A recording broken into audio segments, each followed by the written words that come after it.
Assalamualaikum warahmatullahi wabarakatuh. Apa kabarnya anak-anak ibu semuanya hari ini? Mudah-mudahan kalian semua dalam keadaan sehat walafiat ya.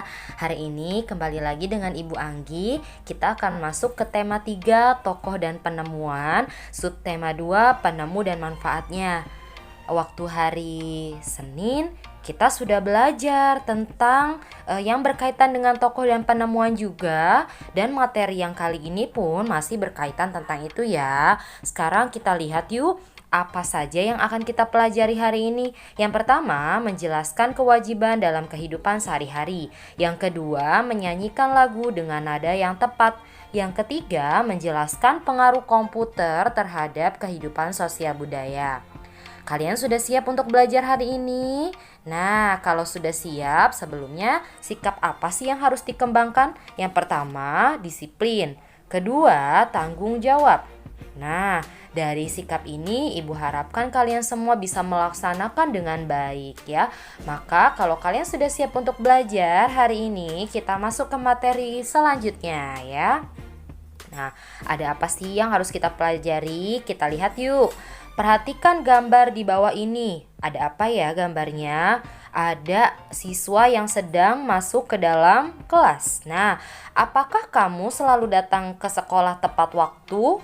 Nah, jika iya, artinya kamu sudah melaksanakan kewajiban dengan baik dengan datang ke sekolah tepat waktu.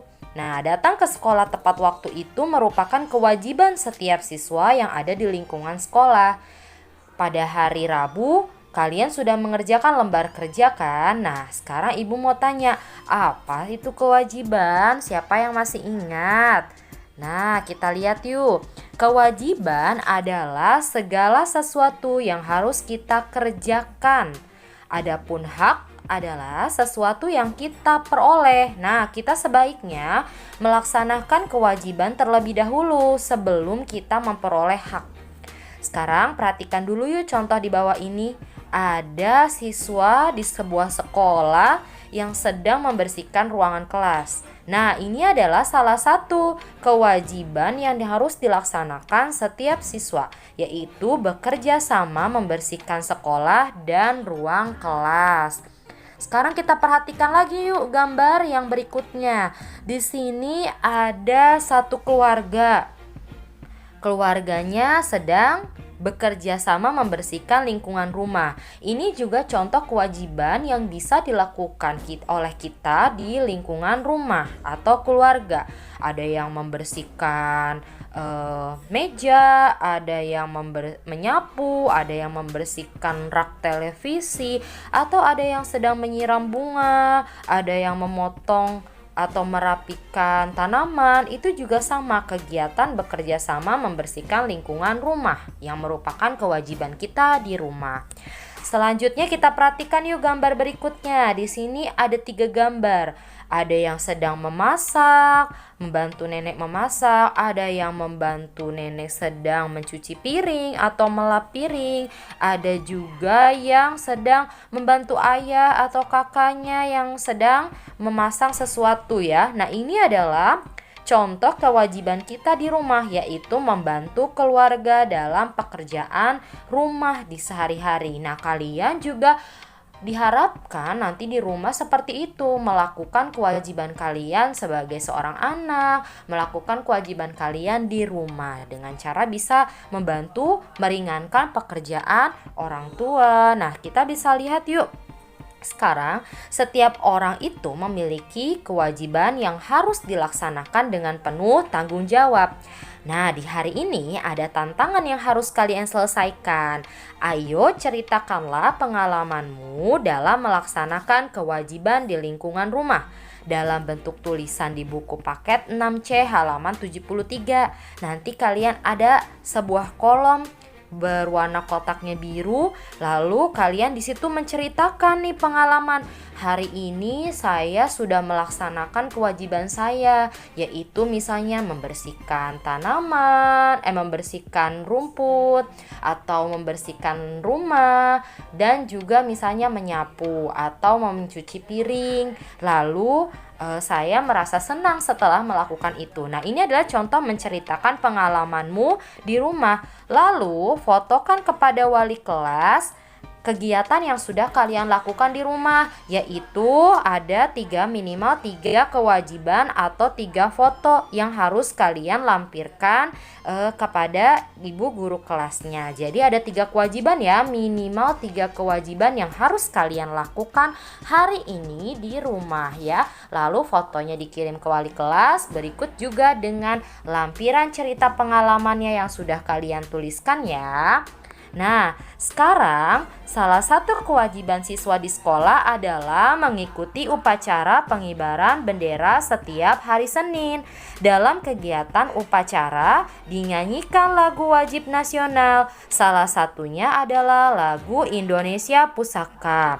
Nah, sekarang perhatikan yuk, ada lagu Indonesia Pusaka, liriknya ya. Nah, Ibu akan coba menyanyikan, kalian perhatikan dan dengarkan baik-baik ya.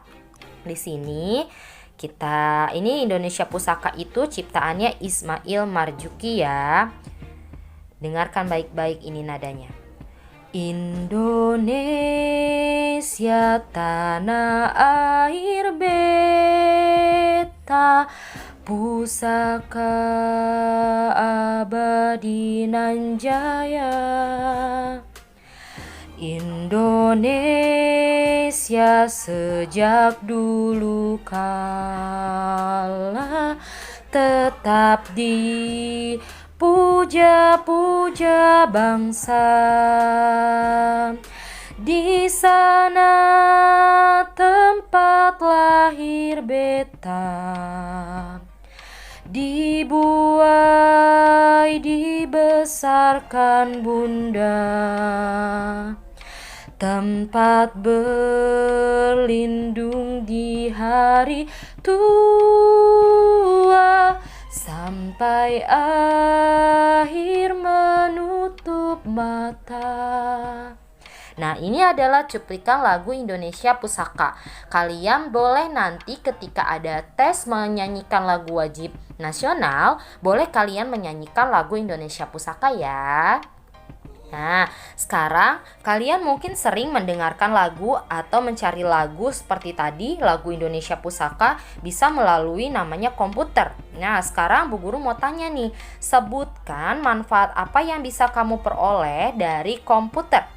Nah, komputer itu manfaatnya kalian bisa mencari informasi, kalian bisa menonton video, kalian bisa mendengarkan musik. Nah, di situ adalah beberapa manfaat yang bisa kamu peroleh dari komputer. Komputer adalah salah satu peralatan elektronik yang terdiri atas beberapa komponen. Nah, di sini ada monitor, ada speaker, ada mouse, ada keyboard dan lainnya. Pada tahun 1822, Charles Babbage, seorang profesor matematika Inggris bersama asistennya, Augusta Ada King, membuat suatu mesin yang akan melakukan perhitungan persamaan diferensial. Nah, dari penemuan beliau ini ditemukanlah sebuah komputer. Nah, kita bisa lihat yuk. Di sini dalam sejarah komputer ada 5 generasi komputer.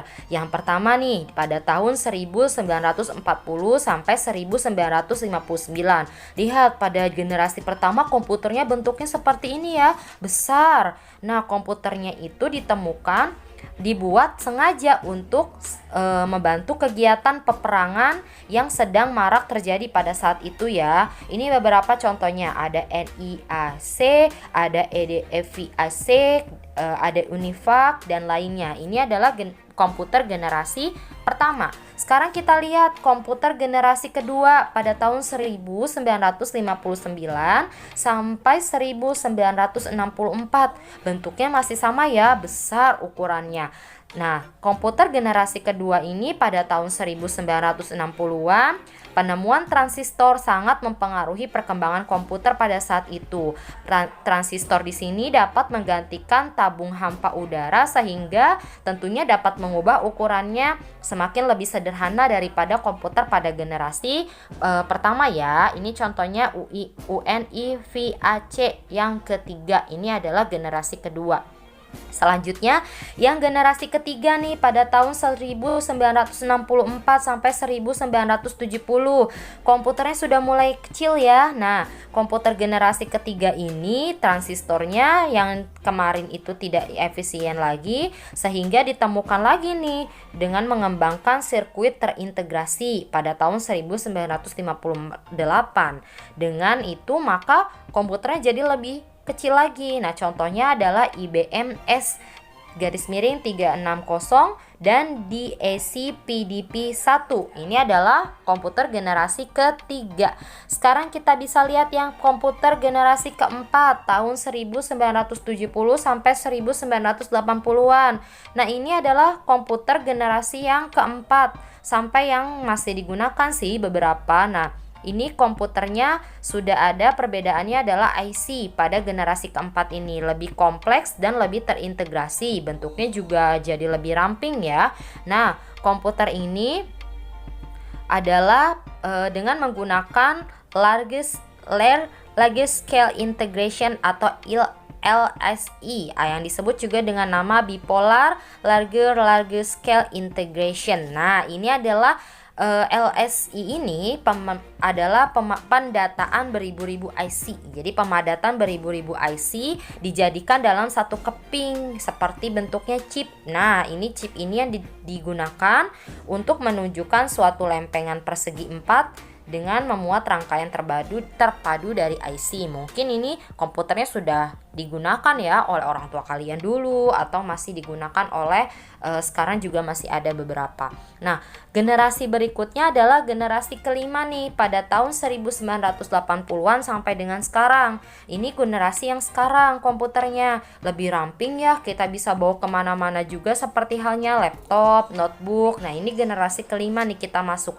Bahkan nanti akan ada generasi-generasi berikutnya untuk perkembangan komputer ya.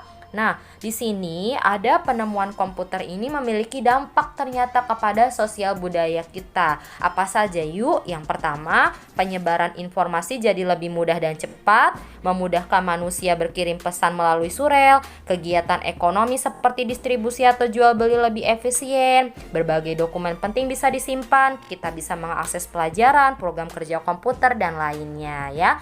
Nah, terima kasih, tetap semangat belajarnya. Jangan lupa kalian tetap jaga kesehatan ya. Terima kasih. Wassalamualaikum warahmatullahi wabarakatuh.